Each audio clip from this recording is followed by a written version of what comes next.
的这个樊振东，以他的实力和现在的综合能力上来说，也可以胜任第一单打。其实他可以和马龙做一些调整，配合。对，我认为甚至更多的机会让樊振东去打第一单打的话，这样可以节省一些龙队的精力、体力和消耗。对，你知道，同时呢，对于樊振东多一些锻炼的机会也挺好，而且他的整个实力上，也还是很强。龙队毕竟他是在被全世界研究了这么多年，相对来讲小胖呢年轻一些，对，大一些，而且对手呢现在也是有意识的，在排阵。你像这个波尔来跟他打那个削球，是吧？跟那个龙队跟小胖，对，跟小胖打。这是德国队的主教练罗斯科夫。刘指导跟罗斯科夫应该也是老朋友了。对，我一见面就叫他疯子，他能听懂，他能听懂疯子，对吧？就是他打球啊，当我们打球的时候，我说你就是疯子。你知道04年的时候，好像罗斯科夫还在打。对，他们现在还在打。他现在还在打。对，他有的时候会打4级队啊，这个几级队再继续打球。除了国家队集训的时候，他们平时有时候这个，所以外国就是职业运动员。他当教练了之后，国家队不集中的时候，他自己还在打。对，还打俱乐部呢。所以他们现在拿起球拍来能打，但是我跟孔令辉拿起球拍已经不会打了。他和老瓦这种都可以打的。所以，但他们年龄都比我们大很多。他们也在尝试新比赛开始了，对，看龙会不会上来就开始发动？哇！波尔第一个就拼得很凶啊。发的是他的中间，他挑了一个。这个球挑直线侧身反拉，也是一个程序。对，这也是设计好的程序。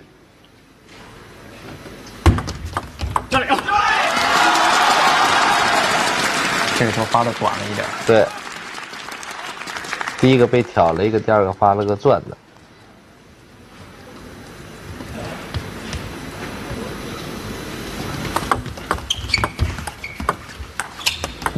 削了一个。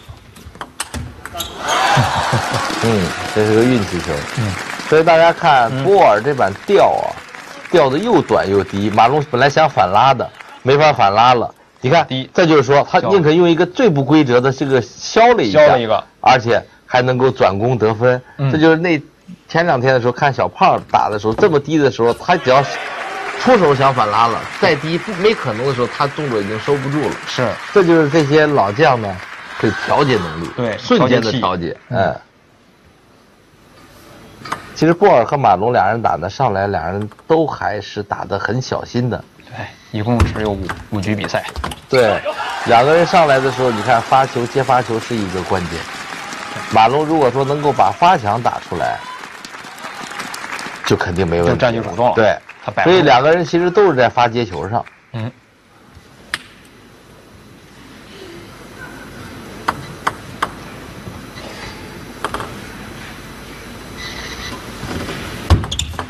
还是中间短，有，发球，对。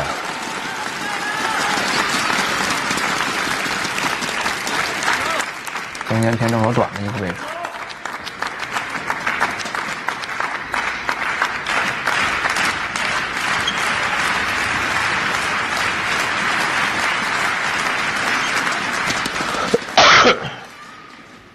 4-2。对。所以在第1局的时候，对马龙非常重要。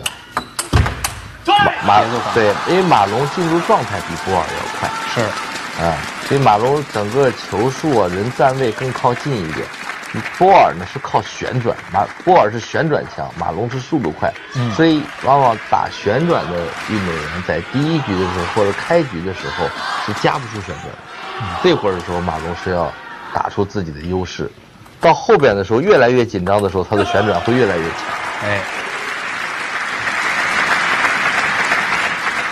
大家对波尔的中国球迷对波尔还是非常友好的，很喜欢的。对，波尔是一个很绅士的运动员。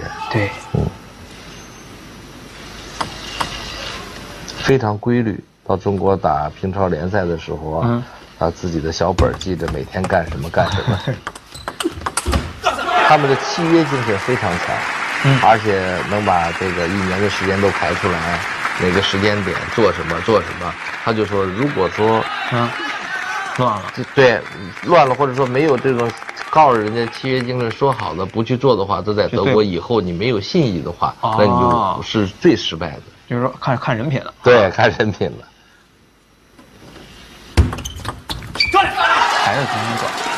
对，这球波尔有点犹豫了，他可能想着，对他有点可能防着马龙偷他长球。你看他先用反手，是，先用反手，然后再到正手。他已经看到马龙动了。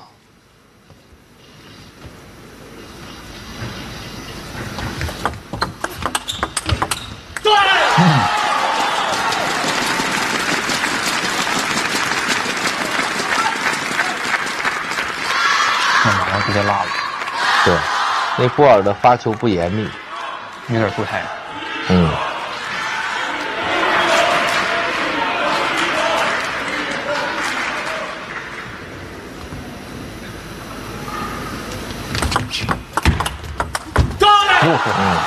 对，这球马龙是等着了。因为以前波尔这个拱马龙直线的时候，龙队是有点别扭的。以前我就跟他提过，这球你可以侧身接，但是他有的时候是很难找到这个点。但是这个球你看，明显是算到了，侧身完之后扑正手再去锁直线。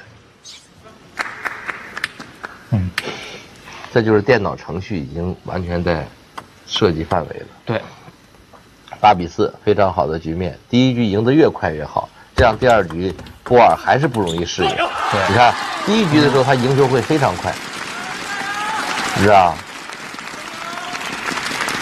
就是波尔是一个慢热型的运动员，后劲儿比较足。后劲儿足，他慢慢的加上旋转了，手感开始好了，他的实力就体现了。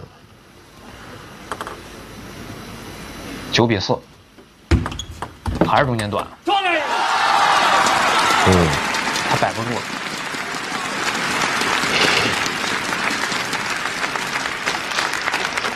没事。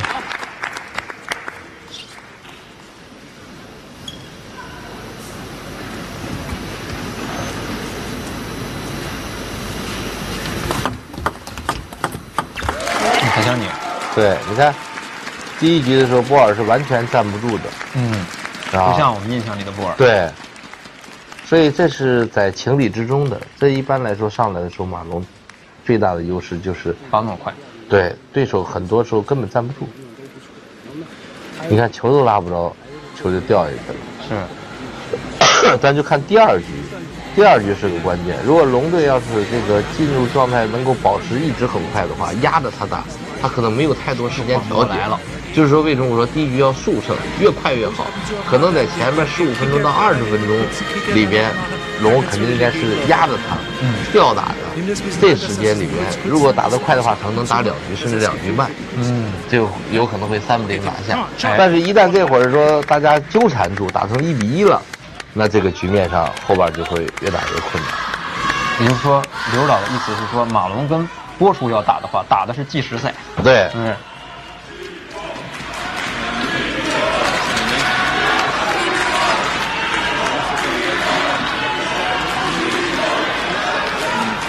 和波尔最欣赏的运动员，男生是马龙，女生是刘诗雯，最想和刘诗雯配混双。他喜欢这样的技术型运动员，动脑子，比较细腻的。往往他自己打球也是这样的。对。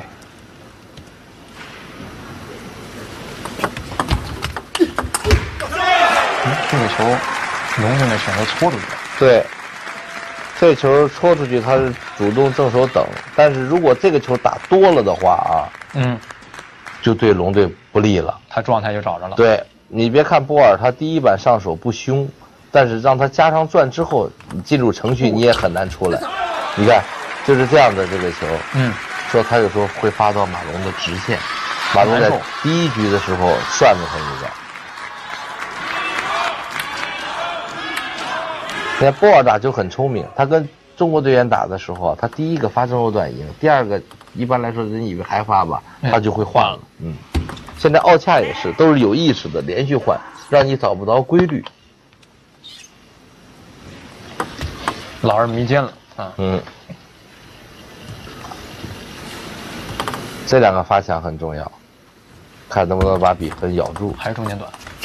很好，很好。这球他摆住了，马龙依然回得很好。你看摆得很好，马龙再回一个，他还是没办法。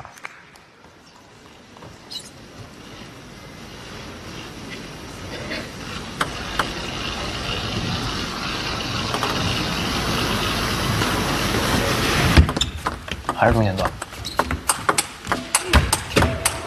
防守很好。这两个球很关键。这两个球很关键，把比分又给咬住了。这两个球，波尔其实接发球已经接得不错了，波尔的手感在逐渐的恢复。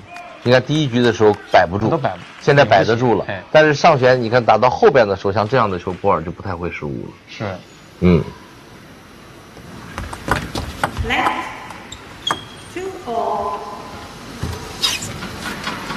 所以龙队要打得好的时候跟波尔打，俩人打的节奏很欢快，就很好。什么时候俩人打得很沉重了，那球都跟沾了泥似的，在泥里边这种纠缠的时候，对龙队就不利。越来越黏，越来越紧。波尔这个运动员就是你到大赛的时候，一旦你紧张了，你就知道他难受了。你放松的时候，他的球的质量你没感觉太大。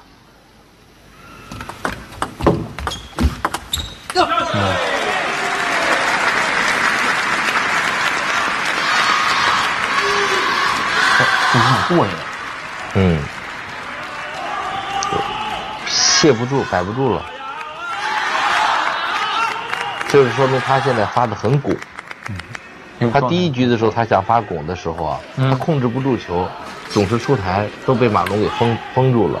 他现在如果说拱的不出台的话，马龙就有点难受了。那状态恢复了。对。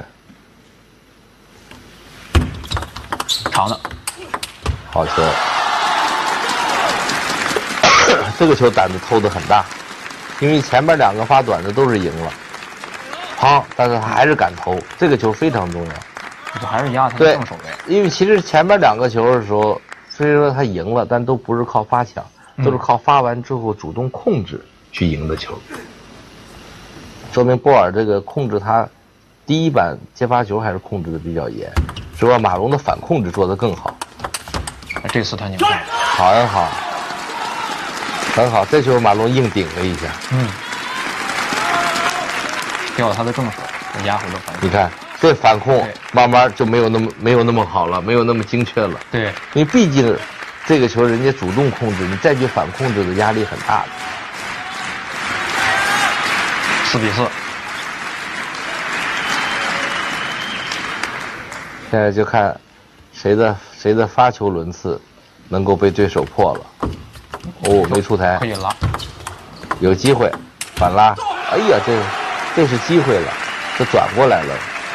因为波尔没拉开角度，你看他一拉手是准备以为出台了。这就刚才为什么我说的第一局的时候，我们看马龙比较轻松，就是波尔发拱球的时候是出台冒头了，都被马龙封住了。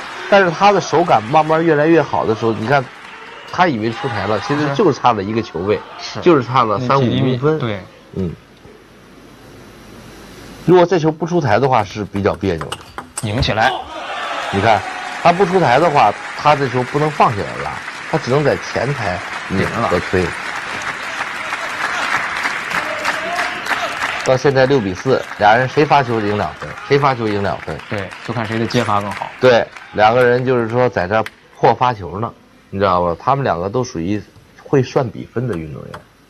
他非常会利用比分2分的优势和弱势，去怎么去咬住落后的人，想着怎么算咬住。哇，这球很好，这球超出常规了，用反手晃错长球，而且反手直接反击。反手，对，这个球难度非常大，然后甩出去。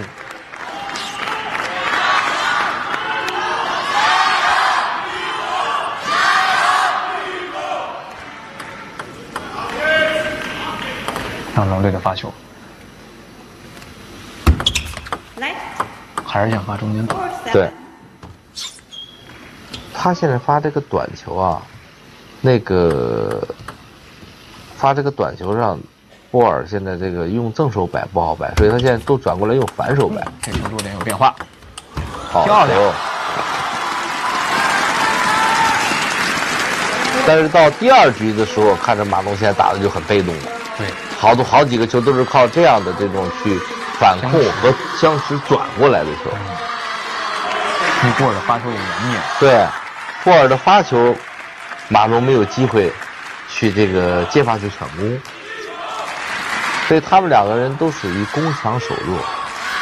但马龙相比而言要比这个波尔的防守会好一些。对，但波尔的反手进攻比马龙要好一些。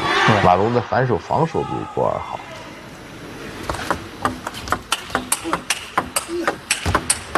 哇，很好，你看，这就是马龙的反手防守。对，马龙现在打得很聪明了。这要以前他肯定强行用正手了，如果这球强行侧身用正手，肯定顶到身上了。现在直接用反手，他知道顶住波尔的时候，波尔这球会锁直线，你知道吗？对，波尔主动一发力都是锁直线。龙队也对，你看龙已经这局都顶了他2个了。衔接速度加快。对，就看这个破发球了，还是直线，这是好球，很好。今天马龙的反手很硬，这都不是他的强项，但是他们这个顶级运动员呢，你看就非常会抓机会，因为他没有机会用正手上手，他反过来用反手，你看主动得分很多。是，啊，捅完长之后他也反手撕出去了。对，其实运动员男子运动员很多打到最高水平，他有真有假，他有时候假的他也咬着牙去攻了你2个之后，你也不知道哪个是真哪个是假了，被晃上了。对，又打了7平了，你看接发就反而赢2分了。这就缓过一口气了。是，波尔是不是叫暂停了？叫了，是吧？暂停了。因为他知道要0-2的话，他追3局他很难的。所以像马龙啊、波尔这样的运动员好算。我看他们的球容易算你的思维模式基本上在差不多一个频道上。他们俩都是互相捆。就是他非常会用比分，一般人不会说在这个点上去叫暂停，但这就是波尔，他会。这一局对他太关键了。太关键了，他把这局当成决胜局打，因为他知道第1局进入状态不如马龙，输是在情理之中。第2局他必须要要顶住。对。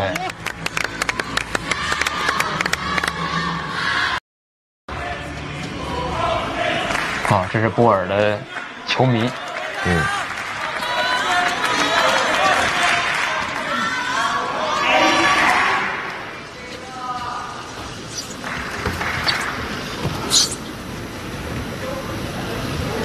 就看这个球，如果说波尔要是胆子大一点，敢于这种拧拉或者捅长的话，还是有点威胁。如果他控制的话，马龙现在心还是比较定，还是控制。对，你看他控制的话，马龙心还是比较定的。是，马龙是要的，你知道吗？所以马龙是故意发一个小尖转，然后让他感觉你能摆得住，对吧？你摆得住，你舒服了，我也安全了。是，反正比分他领先。你看他捅长，他为什么这球拉漏？他完全可以拉上，但是他就要求太高了，他太比较高。对，原来他拉住马龙反手的时候，马龙经常架，但今天的马龙反手直接撕出去了。对，正手他又不敢拉，因为马龙的正手反拉是世界上最准的。这球发得好，哇，运气，哇，这手感，这个球给波尔鼓掌。这个手感反应，很快，一戳擦网，这个折线，马龙都起来了，以为他够不着了。你看马龙还举手呢，还示意，马龙举手示意呢。对，他不放弃。你看，而且够出一个这么短的球。是。你看马龙都呼吹口气，厉害。就没想到这球能救出这么高质量的，你一般要救也是进网高球了，他反而从侧面救了一个。漂亮！你看，这就是马龙世界上刚才说的最好的反拉，就展现出来。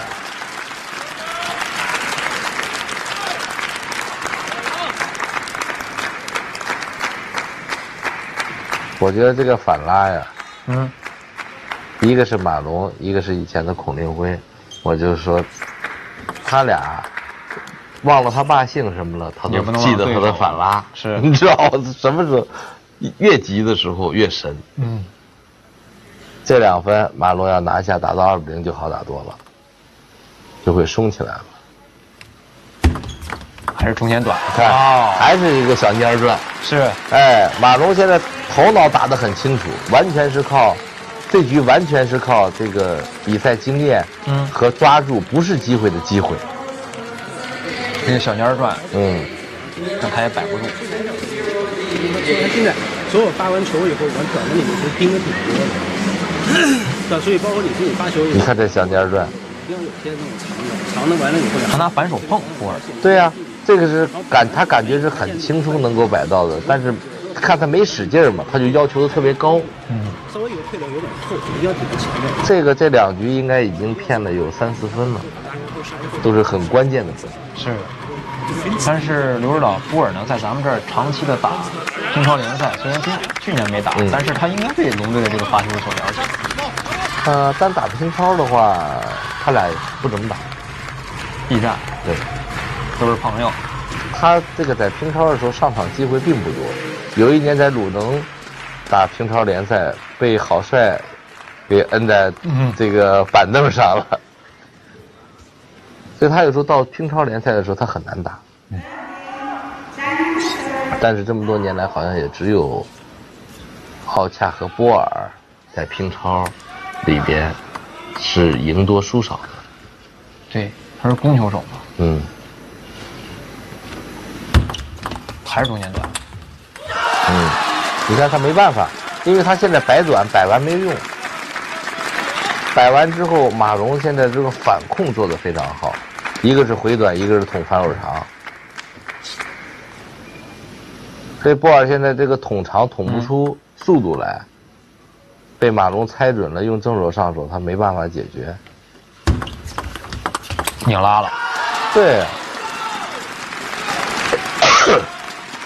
因为我看今天波尔反手拧拉拧的不多，因为他的打法体系和龙队一样，拧拉只是作为配合辅助，他不是说他主体的，所以他拧完之后，他后边的衔接不舒服。回摆，你看龙这捅了，对，龙这个给他捆得死死的，是摆短摆短摆短，就一个节一个节的打，你知道吗？给卡死了，这没招了，正手摆，我一段一段的卡你，对，摆住摆住切住，然后到反手顶你正手，到正手穿你。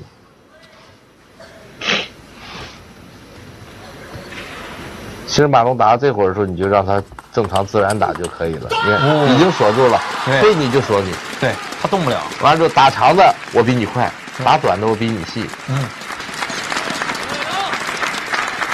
龙队已经做好了也退场的准备，这都进入程序了。是，捆住他了。捆住了。现在捆住了，肯定还是发到这儿，是吧？对。小蔫转，你弄不好。要求太高可能会吃发球，他还是摆，但是这是他的能力。对对对，这球马龙打得非常好了，已经打出他最想要的球了。但是这球侧身被挤住太勉强了。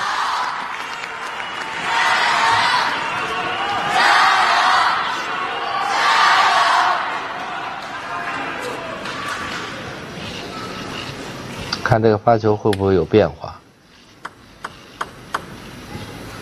会不会发到反手短或者反手长，还是说继续在这个位置纠缠，还是在这个位置纠缠？对，只不过是抛的更高了一点。对，大家看不出来，就是他同样这个里边，他突然间抛了高了10公分，然后加一点侧旋，这个球他就更难捅长，捅不动。捅不了。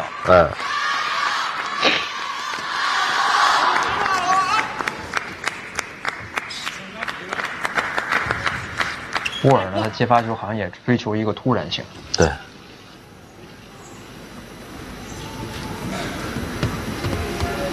看他，哎，脚一直在那颠，哎，捆住，走你。你看，哎，全是啪啪啪啪，这个挤在这，已经进入电脑开始捆绑了。先拉你正手，反手憋一下，正手憋一下，正手，反手，处理多合理呀！你看不反拉进攻，一看对方回头，马上反手贴一下，对，贴住的，他过渡一下，一般运动员就收不住手了。那小胖啊，你看又一下，哦，机会，回的稍微勉强了一些。对，这会儿的时候就是马龙要注意，不能急于收手，就是你已经完全压住了对手，但这会儿的时候不能说，哎，我想赶紧快点赢下来，这其实也是一种侥幸。只要不出现这样的情况，就这样2分赢1分就够了，这不就够了吗？打11比7、11比8左右，可以了，那就已经完控比赛了。像这样的运动员，你不要去想着打他3分4分这样，对，让他来搏杀。现在你看波尔。所有的变化都是被逼无奈的，是他必须得推了，戳长戳不出来，摆短被马龙反控，对，吃了几个这个小蔫转，完了摆住他回摆，对，偶尔捅长。现在他用正手挑也不行，刚才用反手拧一个，马龙撕他还不行，这看他有什么办法？他换了落点了，哇，削一个，削得很好。你看马龙记得很清楚，这就是他推挑直线，大家还记得吗？第一个球开球，第一个球的时候马龙发球，他就推挑直线，马龙拉斜线，他侧身反拉直线。对，这个球马龙是拉的直线，看了吧？拉直线，他的自然反应也很快，就是他这个优秀运动员每一个球每一分球他都能记住，他自然反应马龙都能记住。看罗斯科夫也是感觉没办法，无奈了，也是没办法。对。马龙把罗斯科夫也困住了。对，立到这儿。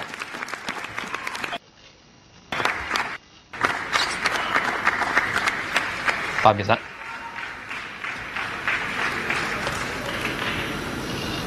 他可以发个小三角啊，给龙队。